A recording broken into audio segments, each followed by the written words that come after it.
I greet you in Lord's holy name. We'll continue our study from the book of Daniel. It's such a joy for me to study God's word along with you. And it's not just an exaggeration.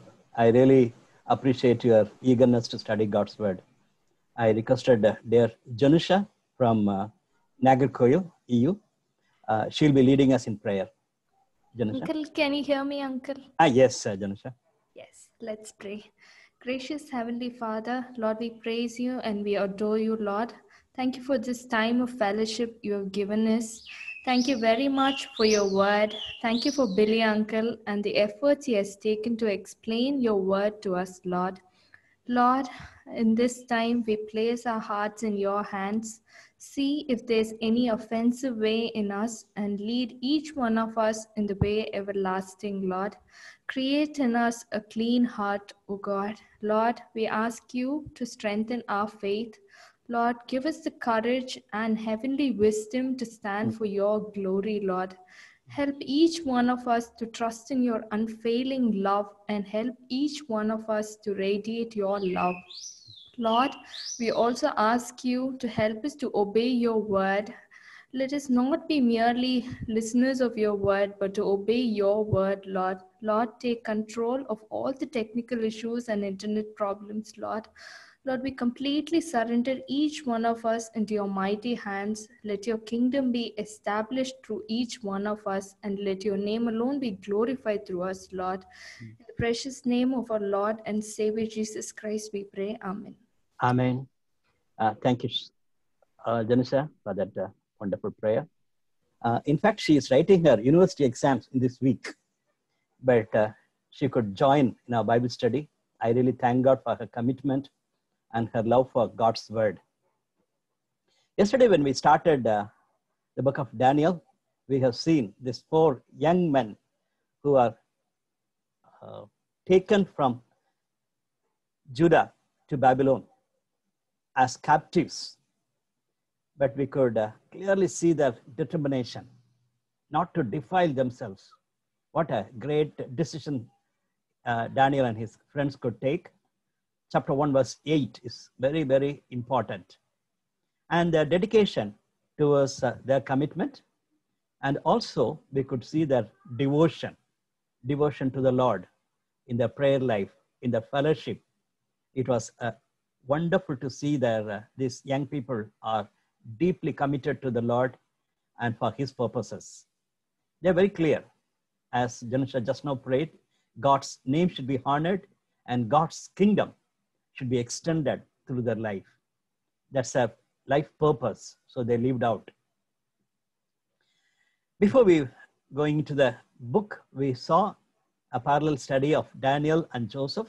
It was wonderful to see that both of them have many uniqueness, and they honored God even in a hostile situation.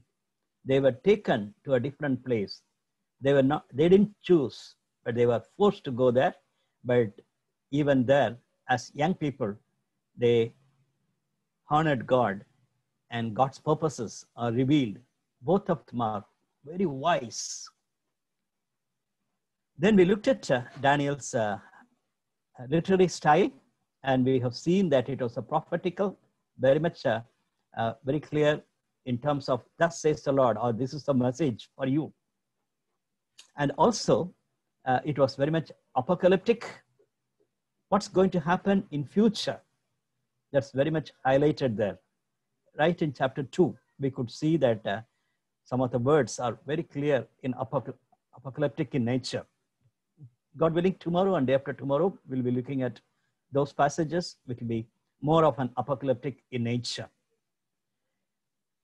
Along with that, we have noted down that it is wisdom literature also, because in those time, we know that people of Israel are concentrating on wisdom. Greeks, later part in the history, they were very much on wisdom. But even before that, we know that the people of Israel are committed for literature, for wisdom, and it's not only the 5 books or wisdom literature. Daniel and Joseph, they lived out in proclaiming God's wisdom in and through them. That's what we have seen yesterday. And yesterday we didn't have much time to look at this picture. And in the 2nd chapter, we see that the king Nebuchadnezzar had a dream or a vision, and there he could was frightened about this vision. And he said very clearly, I won't tell you the dream, but you have to tell me the dream and also the interpretation.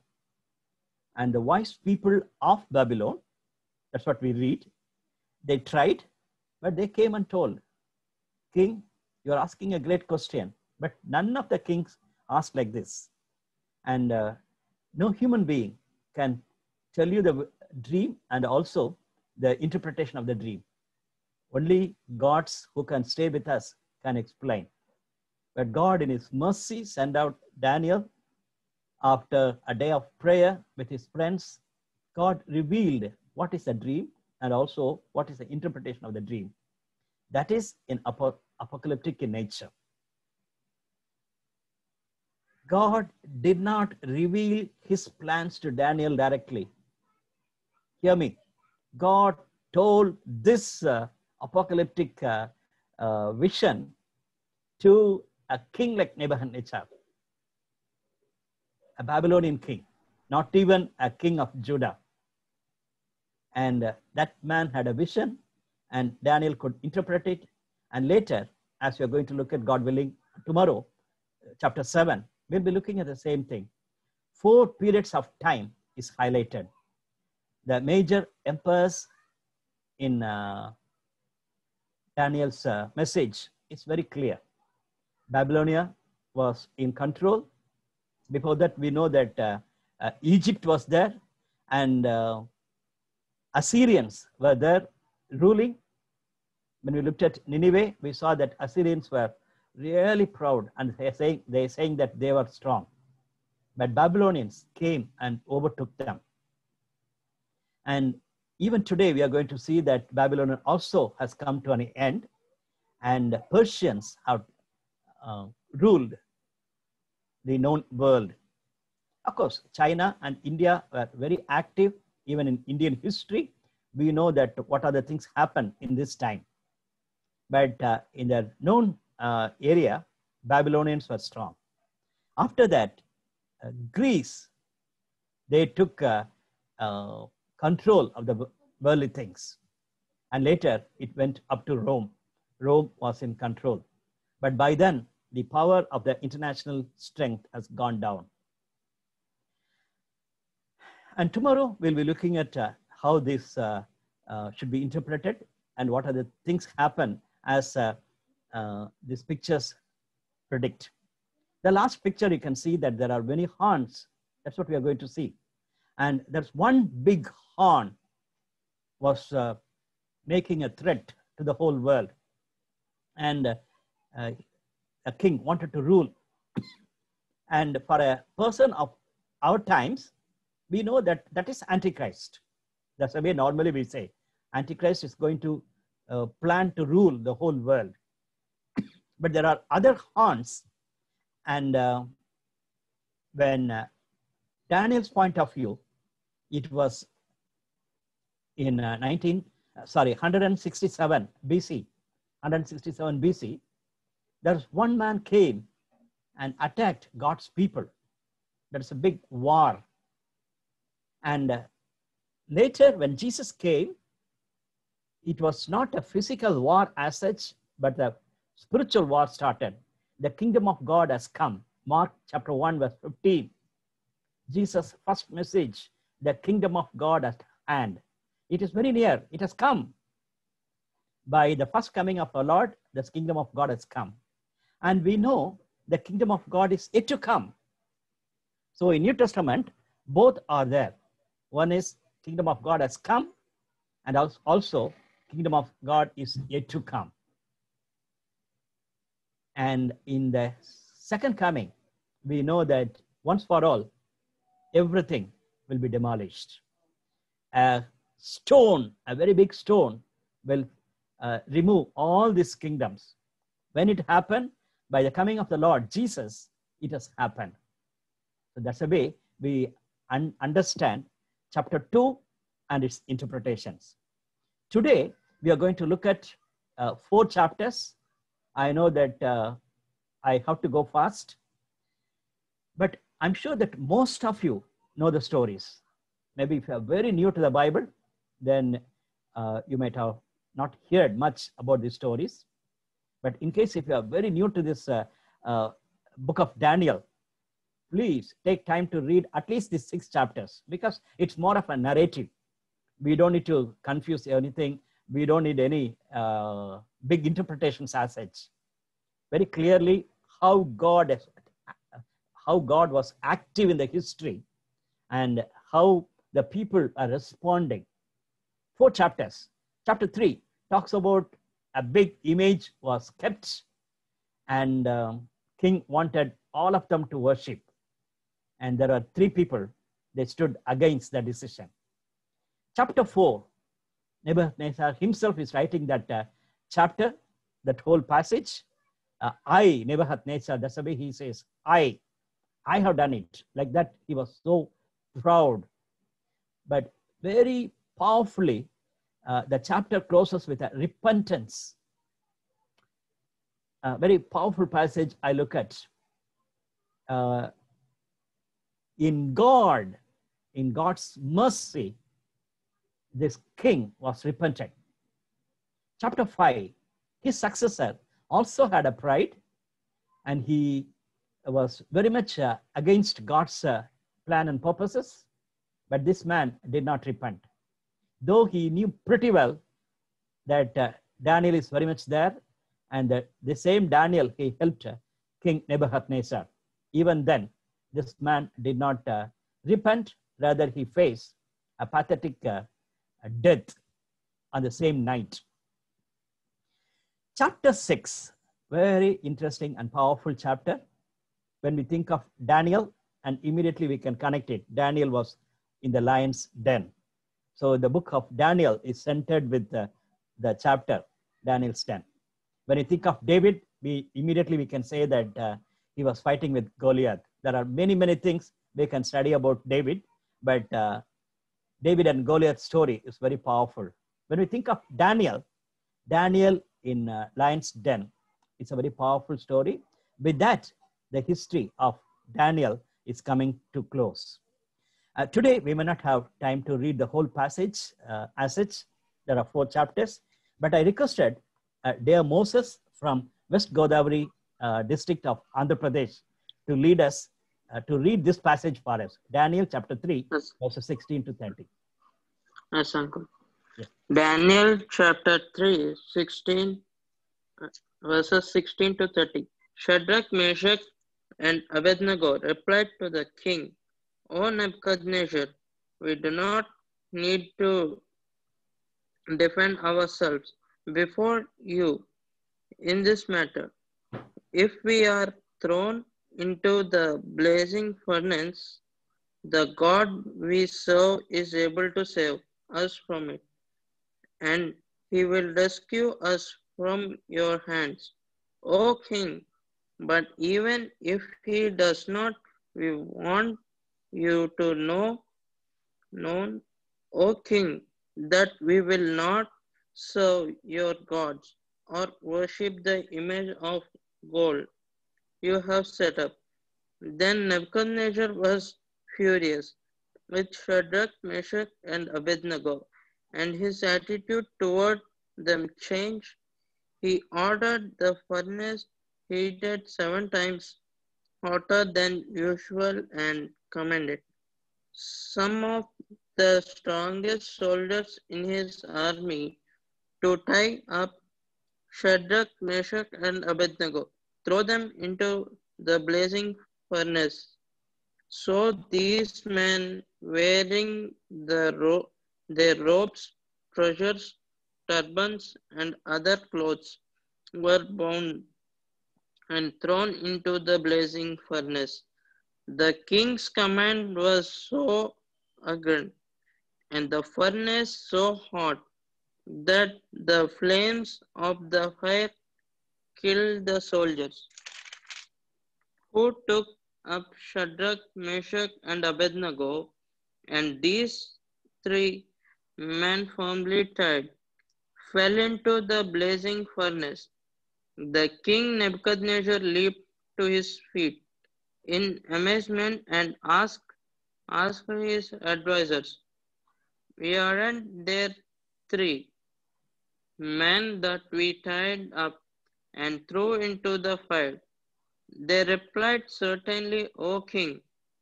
He said, "Look, I see four men walking around in the fire, unbounded and unharmed, and the fourth man looked like a son of the gods."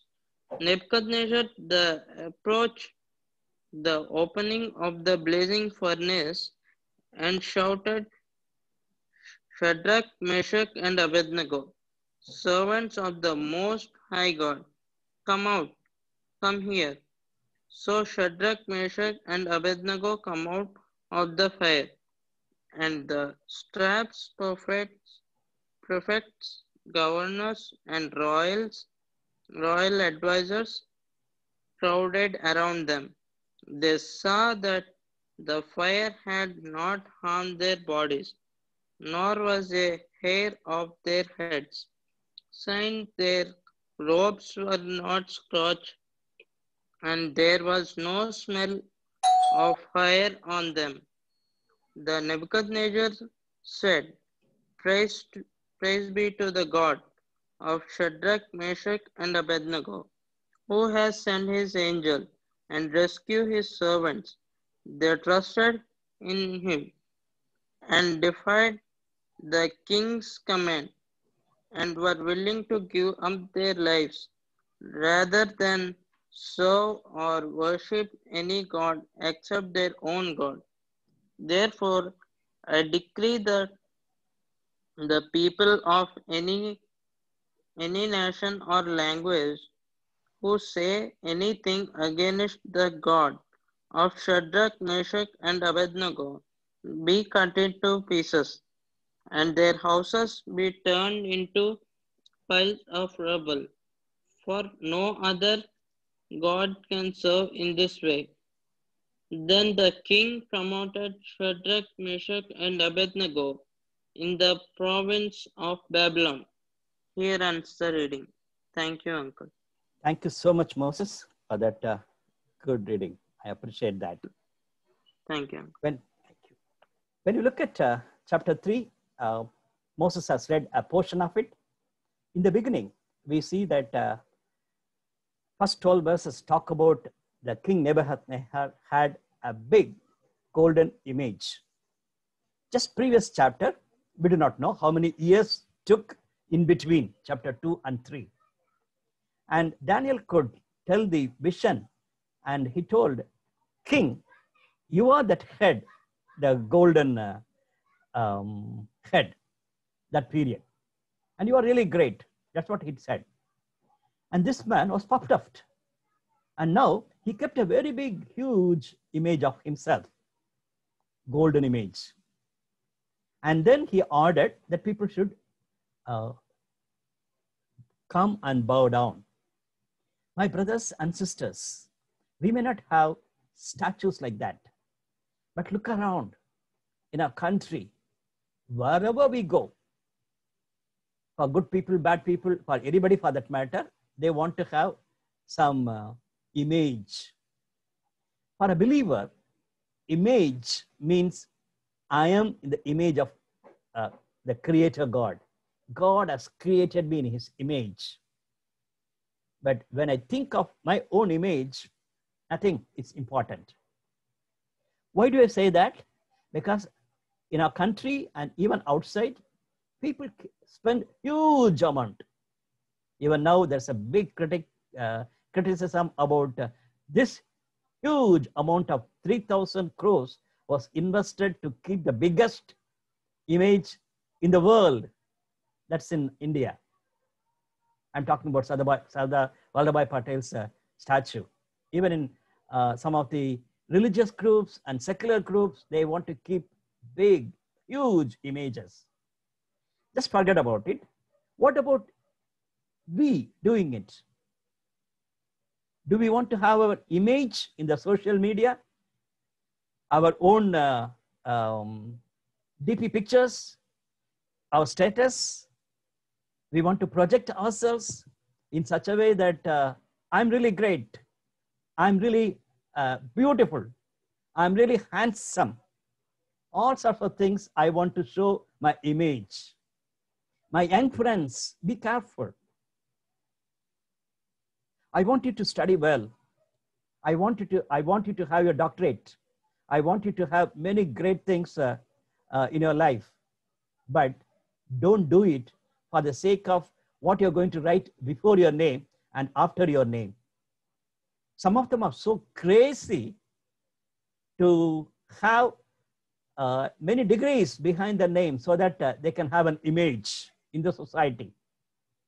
Many of them want to become rich because they will have an image in the society.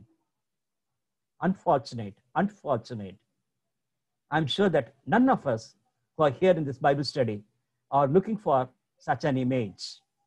But there are people crazy about their own image in the church and in the society, and especially in the politics.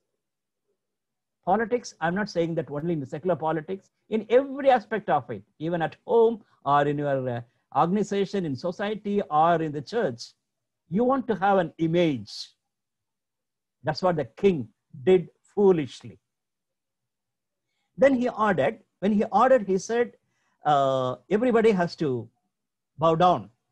But these three friends, they said no. They confronted the king. That's what I want to use that word, confronting the king himself. There are some more points I have to add. Where is Daniel? Whether he has escaped, ran away? No, not at all. Don't think that Daniel has backslidden. Along with all the other Jews, he ran away. No, not at all. Maybe as we read in chapter 3 verse 1, this has happened in one place. Daniel might have been in some other place. That's the way I look at it. It's not that all four of them were together. And second one, when the king said, I hear that you didn't bow down before my God and also before my image. That's what it is written. So it is not only his image, it is connected religiously. My God, that's what he says. You are not worshiping my God. Along with bowing down before my image. Third one, what happened to other Jews? It's not that only 4 people went. There are many, and definitely all the others were there. They might have been compromising. They might have said, as we bow down, we are thinking of our Jehovah, our God, but we are bowing only the king. And some people will say that what is wrong in bowing our king? Because when we are in the world, we have to bow down before the king. And when we are in the church, we have to bow down before God. So in that way, nothing wrong. Many, many compromises we can make. But these 3 gentlemen, they said, nothing doing.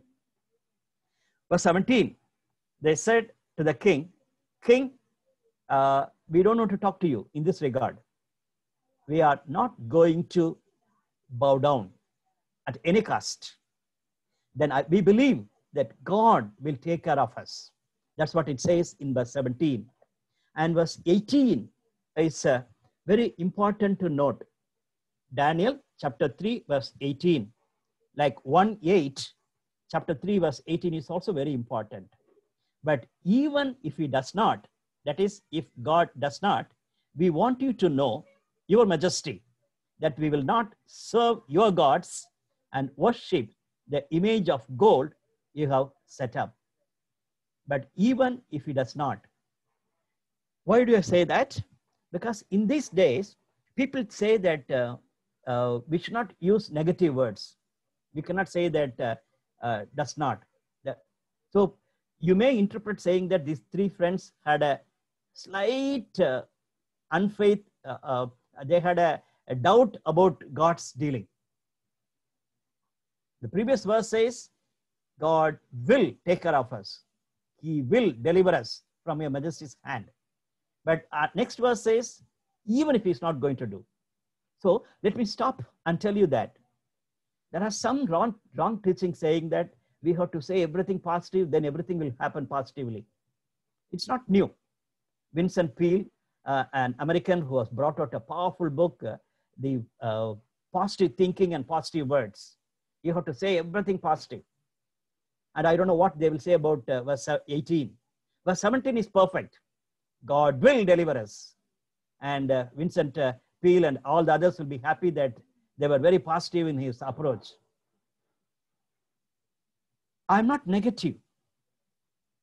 I'm not negative. And they're not negative. They're not questioning the power of God. But they say, King, at any cost, obeying your gods and bowing before this idol, it's not at all possible for us. That's the way we have to interpret. So keep verse 18.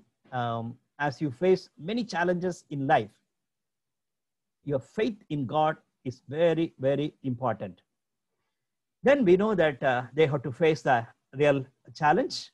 7 times it was added, and they were in the fire. Even in our times, in our country, we see that there are some people wanted to walk on the fire. You might have seen. And they want to prove that they have some ritual, divine power by walking on the fire. So be careful. If you'll ask them, they'll say that go and read Daniel 3rd chapter, and God will give us strength. But even devil can do such things. That's what I wanted to communicate to you. You need to really find out where is the divine power exhibited. Here, the king was shocked to see that the Son of Man could walk with him. And the last passage talks about the response. Not only the king, all the people were there, the leaders were there, and they checked them, and then they're responding that their God is really, really great. So we know that the book of Daniel is highlighting the name of God should be honored. And even these 3 friends done it. We do not know what happened after that. 3 became very famous. And but after that, we don't read much about them. Then 3 more stories we have to look at this evening. Chapter 4, very powerful chapter in terms of King himself is writing that letter. Look at that. King Nebuchadnezzar, to the nations and peoples of every language who live in all the earth. May you prosper greatly. May you prosper greatly. Some versions may say, peace be with you. In Aramaic and Hebrew language, peace means the holistic blessings. You may prosper everything. It's almost like Paul's letter. Peace, grace and peace be with you. Like that, the king is blessing them. After that, he says, it is my pleasure to tell you about the miraculous signs and wonders that the Most High God has performed for me. It's not for us. Performed for me. So this chapter can be titled as a personal testimony of God's touch on a person. That's the reason I named it as the pride and the repentance of Nebuchadnezzar. The Most High God performed for me. We all have the testimony like that. And we hear many testimonies. Even today I shared one of the testimonies of a dear sister, how the Lord has touched her life. Last Sunday I was in a worship service where somebody from, one brother from Pune was sharing his testimony. He was telling that he's a businessman and he's part of the social medias because of the business. And LinkedIn, he was part of it. As he was active in that one, he saw one person has mentioned as praise the Lord. Then in a personal way, he wanted to contact him. In a personal way, he said, it seems you are a Christian. And that man has replied to his message. He said, sorry, sir, I'm not a Christian. Then how come you are using that word, praise the Lord? Hear me. That person has mentioned, last 10 years, I'm reading the Bible and I didn't have a chance to hear about Christians. My God, 10 years, there's an Indian businessman reading the Bible, but he doesn't know anything about Christianity. He knows only that, praise the Lord. Then this dear brother led him to Christ on last Tuesday. My dear brothers and sisters, you may have many, many points to say, but God is at work. A businessman in India, 10 years reading the Bible, eager to know who is this living God. Right, that's a personal testimony, how God touches individuals. And later we know that he had a dream, and that was a very pathetic dream. And Daniel was called, and Daniel came and told with all fear, he wanted to tell him. And King Nebuchadnezzar said, Daniel, you don't need to be afraid. Please tell me the truth. That's what we read. Please read this chapter later. Very powerful chapter. And Daniel could say that, my king, we see that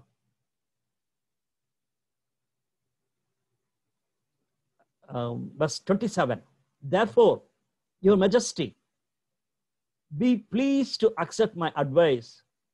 Renounce your sins by doing what is right, and your wickedness by being kind to the oppressed. It may be that then your prosperity will continue.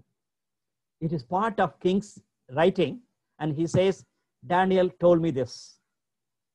You renounce your sins by doing what is right. It's something like an altar call. He gave it to me, and I responded. And the later part, we see that the king acknowledges God. We don't have time to go through the whole passage.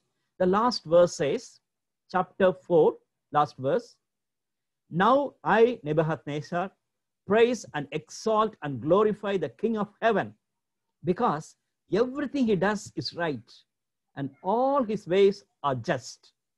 And those who walk in pride, he is able to humble. And those who walk in pride, he is able to humble. Who said it? The man who was ruling the whole world at that time.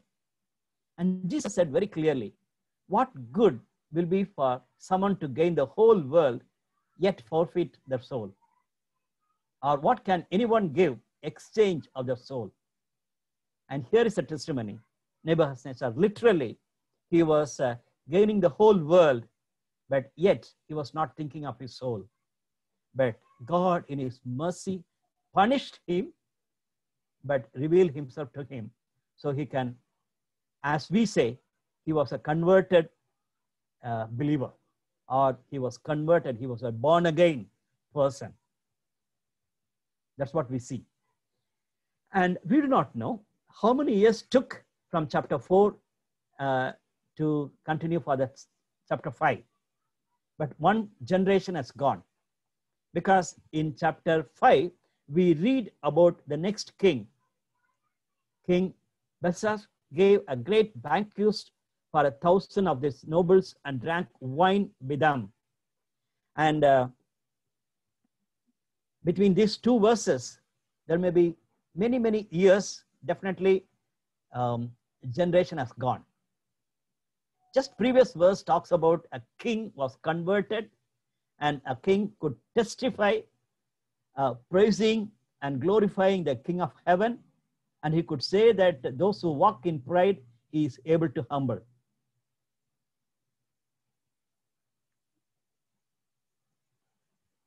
But here is another king, puffed up, not at all worried about God. And even to the level, look at verse 4 in chapter 5. As they drank of the wine, they praised the gods of gold and silver and bronze, iron, wood, and stone. It is not only a simple celebration party. When we studied the book of Esther, we saw that the culture is like that. In that culture, festival is very important. This is just before that this has happened. And 1,000 people gathered, 1,000 nobles are gathered. And what are the vessels they used? The golden vessels came from Jerusalem. Deliberately, there's a devilish thing happened. And when they are drinking the wine with that golden vessel, it's okay. They didn't have enough vessels, so they might have used it. Not like that. Look at the next phrase. They praise the gods of gold and silver, of bronze, iron, wood, and stone. Idolatry continues with that celebration. So when you are growing in celebrations, when you are growing in money, when you are growing with your bad friends, you have to be doubly careful. It's not that we do something wrong, we do something foolish. And that's what it has happened. And verse 5 starts its word, suddenly, suddenly.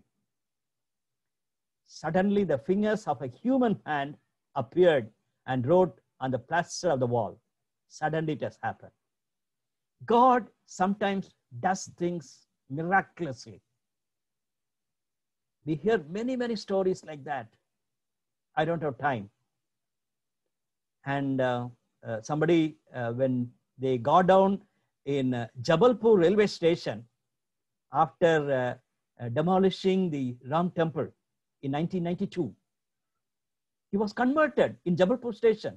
My God, how it has happened? Suddenly it has happened. Like that, there are many, many stories. Miraculously, God touches some individuals and something like this. Suddenly the fingers of human hand appeared.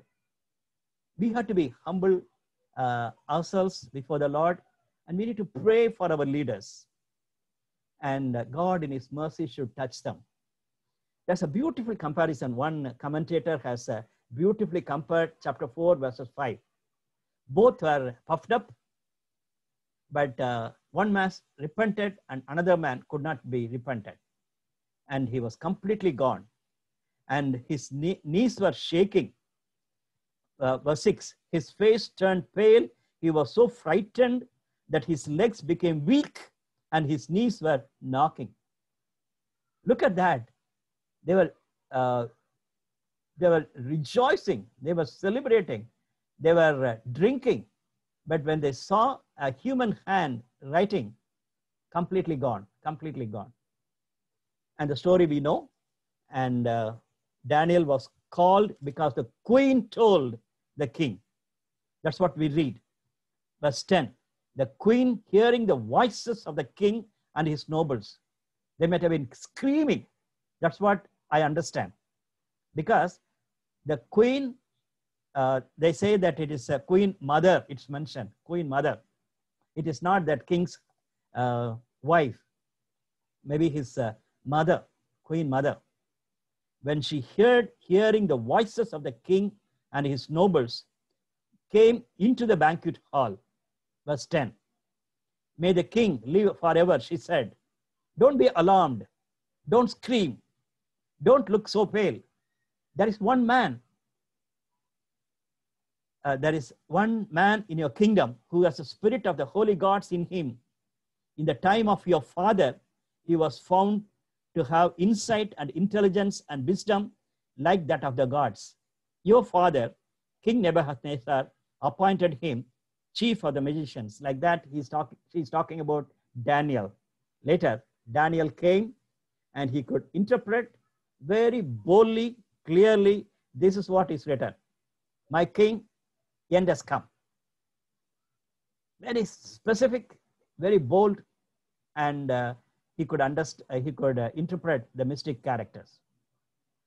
So as I said, as we read these chapters, there are many period of times that happen. This foolish king was not aware of the person like Daniel, and very famous. Basically, the fall was going step by step. When you're going away from God, when you're not thinking of the previous generation, slowly and steadily, we'll be leaving all the good people. Same thing for us. When you fall into sin, it won't happen suddenly.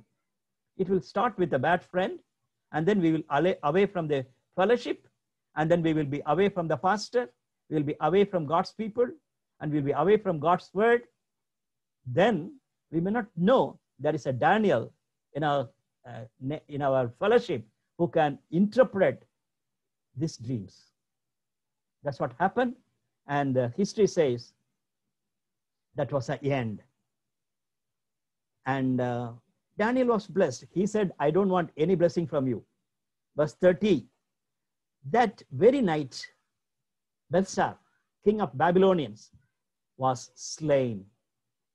Verse 30, completely, the king was slain, assassinated. In the Bible and also in the history, we know that there are many, many assassinations like that. And it is one of the pathetic things, because the end of Babylon has come from a foolish king.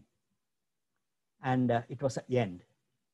We see that verse 31, and Darius, the Medo, took over the kingdom at the age of 62. It's what it says. Why do I say that? Because there's a clear-cut shift from Babylonians to Persians. God converted another king, but one generation later, completely gone. Even the kingdom has gone. Look at that. We have to learn some precious lessons, not only for our nation, for our lives, for our families, for our fellowship, and definitely for our generation. My dear young friends, if you miss it, you are missing your generation. Your generation may be the last in our beautiful legacy to come to an end. Your great-grandfather became a believer, and your grandfather was a committed leader, and your parents were good Christians. Now, you are nowhere near to the church. You are a member of the church, that's all. Because of the wedding and because of the funeral, you are there as a member of the church. Gone. What is the testimony of your grandfather and great-grandfathers? Leave alone great-grandfather. Some of them, one generation gone. Previous generation, lovely commitment of the church, lovely commitment of the organization. And in the next generation, when second level leaders come, the whole movement was gone. That's what exactly happened in Daniel chapter 5. We are warned. Chapter 6, I said it's crucial in the book of Daniel. Lion's den became Daniel's den. Wow. And we do not know how many years it took from Darius to settle down. And Daniel is there. Daniel is there. Out of 120 people, King Darius has selected 3 people. And Daniel became very prominent. And verses 1 to 3 talks about settling down. But in verse 4, I want my young friends to hear it.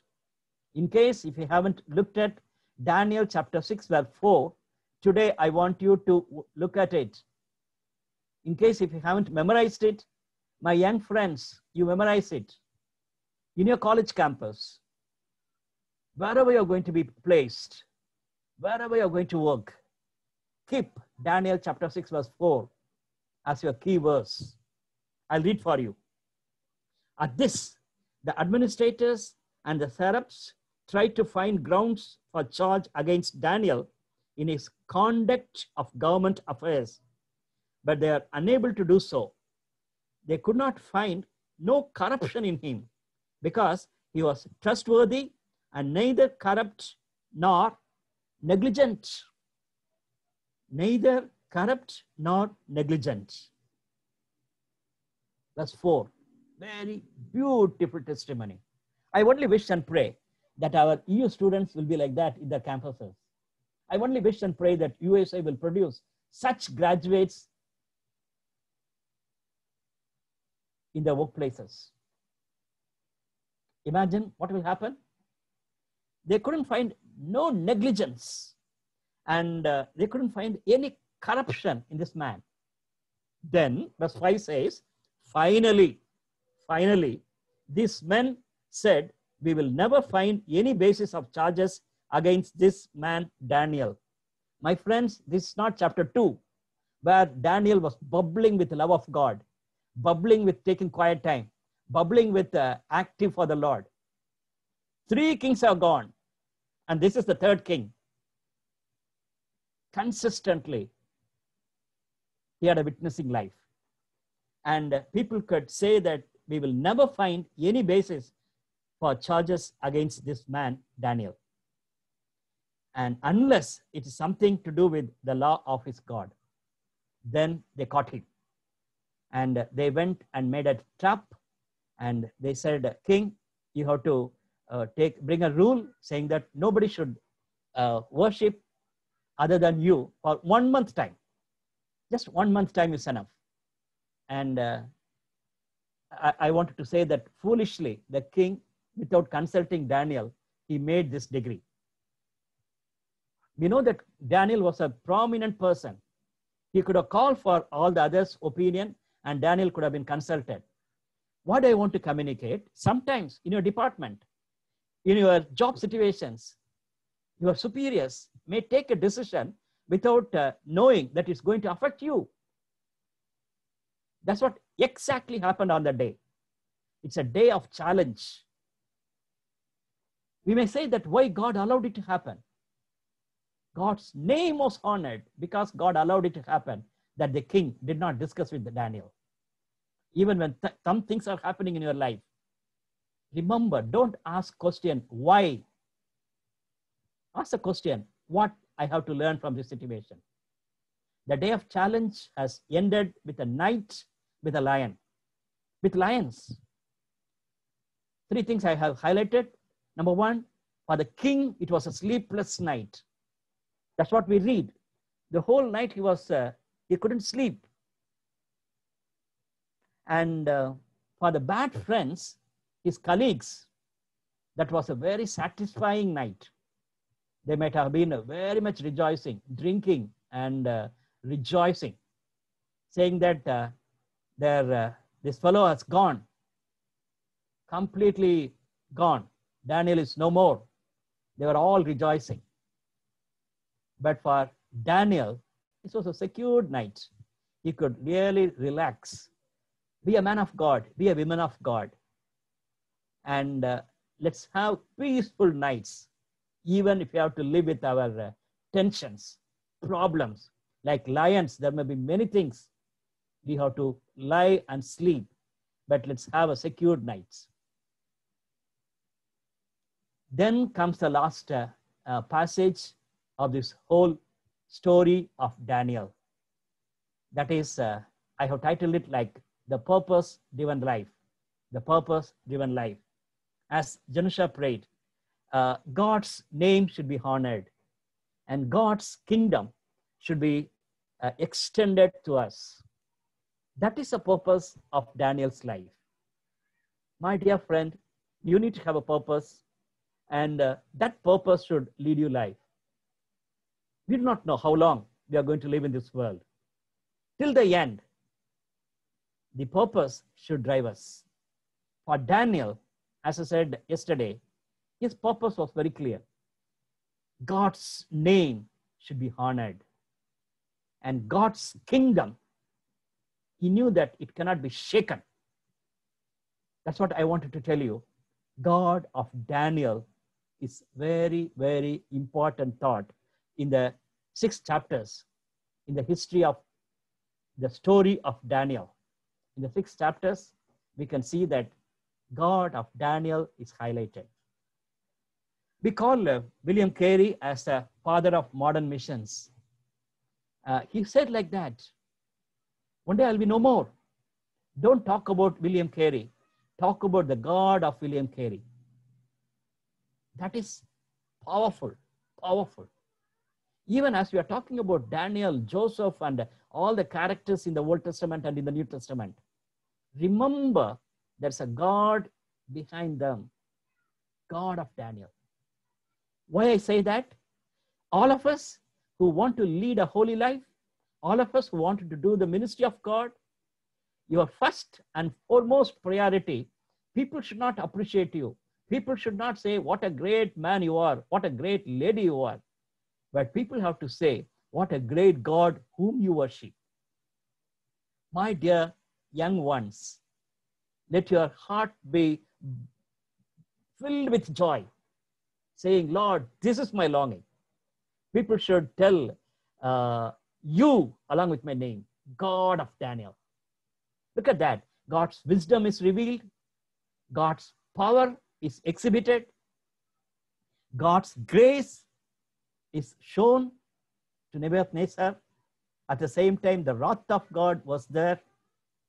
And servants of God who are honoring God, people could understand by mentioning the names and God, not only Daniel, even other three names the king has mentioned. And the purpose of God is being fulfilled. Last, it's not least, the kingdom of God is not shaken. I have to read that passage for you. That is chapter 6, the last passage of the history of Daniel's story. May you prosper greatly. I issue a decree that in every part of my kingdom, people must fear and reverence the God of Daniel, the God of Daniel. For he is the living God, and he endures forever. His kingdom will not be destroyed. His dominion will never end. He rescues and he saves. He performs signs and wonders in the heavens and on the earth. He has rescued Daniel from the powers of the lions. Okay, that's the way God's name was honored and God's kingdom was clearly mentioned as an eternal one. When you look at the people in these 6 chapters, we need to look at the other side of the story. They were projecting themselves, puffed up with pride. Everywhere we see that. In the church, in the society, we see that people wanted to project. Now, even in social media, they want to project too much. And by sending wrong WhatsApp messages, they wanted to project they are the great and their decisions are great. Puffed up and planning against God's purposes. Here we see that there are many people. And as we read in Psalm 2, already we have seen this passage earlier. Why do the nations conspire and the people plot in vain? The kings of the earth rise up and rulers band together against the Lord and against his anointed, saying, let us break the chains and throw off the shackles. Verse 4, the one enthroned in heaven laughs. The Lord scoffs at them. Here we see that they worship the God of gold, silver, and everything. And they were rejoicing, thinking that their God is really great. And there is another king. He said, if you are going to bow down before this golden statue, you are going to worship my God. So literally, devil has made these kings to worship the idols. And they were against the God's purposes. One more type is pleasure-loving and arrogance. Parties and all sorts of evil happening. Lack of fear of God. Look at this 120 people in chapter 6. Their jealousy. My dear friend, in your college, in your workplace, in the society, even in your church, there may be people who are jealousy about you. The way in which in a young age you come up, and the way in which you shine for Christ, and the way in which you do things wisely, the way in which you speak very carefully, and the way in which others recognize you. People will be jealous. Hear me, people will be jealous. because we are living in a sinful world. Last point, I just wanted to say, the next generation has forgotten the past. What a sad story. The next generation has forgotten the past. One generation before, the king was converted, but here, the kingdom was gone because of the sin. In our times, when we look at the stories of Daniel, three things are very much clear. God's kingdom is being challenged by nations, not only in our nation, but in many, many nations. People are allowing devil to work against God's kingdom. And still, God is raising his testimonies, witnesses for his glory. At the same time, we know that God's people are facing all sorts of persecution because of the enemy. Let me close with these three questions. Sorry, we don't have time. How do I respond when God acts? In the history, God is acting. Daniel could respond very positively. Are we aware of God's action? Number two, am I bold enough to address the superiors when they speak, when they act foolishly? How am I going to talk to them? Am I bold enough? God will give you strength. Allow Spirit of God to work in you.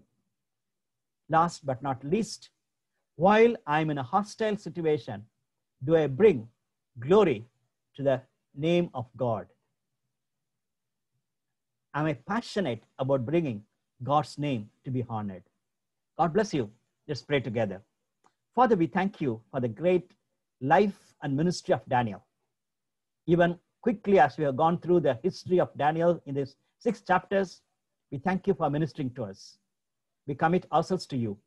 Lord, as we prayed, this is our longing that your name will be honored and your kingdom will be established and your will be done in and through our lives. Thank you for hearing us. Continue to minister to us through your word. In Jesus' precious name, we humbly pray. Amen.